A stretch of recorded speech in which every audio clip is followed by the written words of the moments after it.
Keputusan Presiden Prabowo Subianto menaikkan gaji hakim hingga maksimal 280% bagi golongan terendah tidak boleh mengganggu independensi hakim. Insentif yudisial berupa kenaikan gaji hakim harus dilihat sebagai upaya perbaikan kualitas penegakan hukum.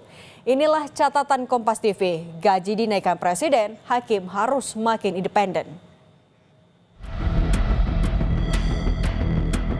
Presiden Prabowo Subianto menaikkan gaji untuk seluruh hakim. Menurut Presiden, kenaikan gaji ditujukan untuk meningkatkan kesejahteraan dan menjaga integritas dan independensi hakim dalam bertugas. Bahkan khusus untuk hakim yang berada di golongan paling junior mendapatkan kenaikan gaji 280%. Prabowo menegaskan saat ini negara butuh hakim-hakim yang tidak bisa dibeli dan tak mudah tergoda sogokan. Percuma kita punya polisi yang hebat, tentara yang hebat. Si koruptor, si maling, si bajingan itu begitu ke pengadilan lolos. Kasihan ini anak buahmu, Kapolri. Jadi kita butuh hakim-hakim yang benar-benar tidak bisa digoyahkan, tidak bisa dibeli.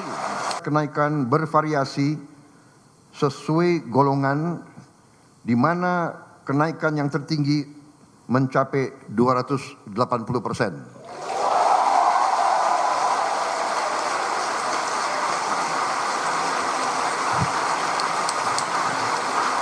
Dan golongan yang naik tertinggi adalah golongan yang paling junior, paling bawah. Mahkamah Agung menyambut baik rencana kenaikan gaji hakim. MA menyebut peningkatan kesejahteraan bagi hakim merupakan amunisi untuk semakin membangun sistem hukum yang menjamin keadilan.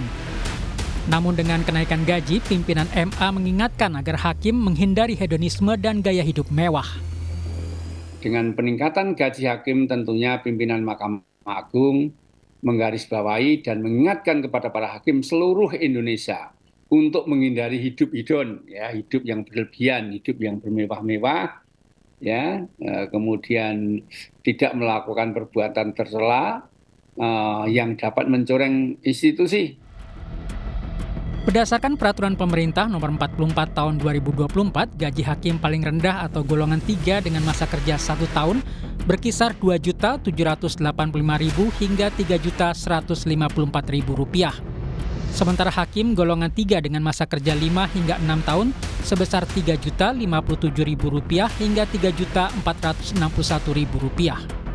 Keputusan Presiden Prabowo Subianto menaikkan gaji hakim ini terjadi di tengah sorotan publik terhadap kasus suap yang menjerat sejumlah hakim. Antara lain kasus penanganan perkara ekspor CPO yang menjerat 4 orang hakim. Beberapa waktu lalu, salah satu tersangka Hakim Juyamto dari PN Jakarta Selatan mengembalikan suap Rp2 miliar ke Kejaksaan Agung.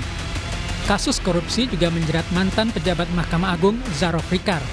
Saat penggeledahan, penyidik Kejagung menemukan tumpukan uang dalam mata uang asing senilai Rp915 miliar dan 51 kg emas di rumahnya di kawasan Senayan, Jakarta Pusat. Data KPK mencatat dari tahun 2010 hingga 2025 ada 31 hakim yang terjerat kasus korupsi dan ditangani lembaga anti rasuah tersebut. Peneliti Pukat UGM Zainur Rohman menilai kenaikan gaji hakim tidak bisa secara efektif mengurangi perilaku korupsi. Sekali lagi saya apresiasi, namun demikian ini bukan merupakan obat penawar untuk segala bentuk permasalahan korupsi di Indonesia. Ini tidak akan serta-merta otomatis menghilangkan korupsi. Independensi lembaga kehakiman mesti dijaga dari berbagai intervensi termasuk dengan memberikan jaminan kesejahteraan. Karena lembaga kehakiman harus menjadi pilar penyimbang bagi tegaknya negara hukum.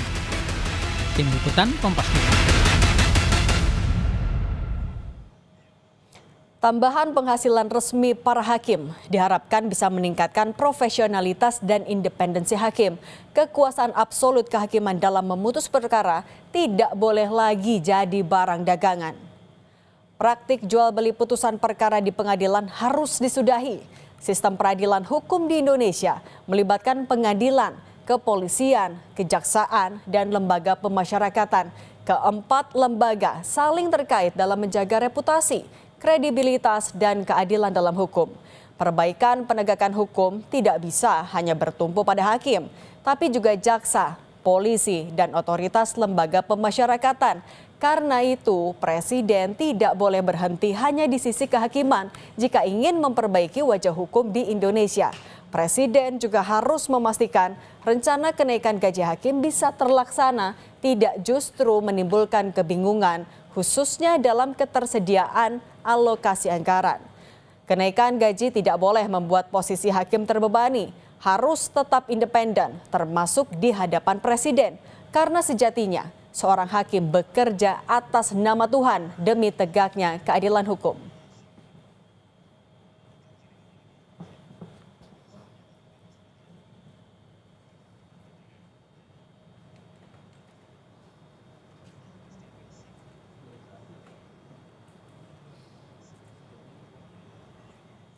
Demikian catatan Kompas TV hari ini, kita jumpa lagi pekan depan.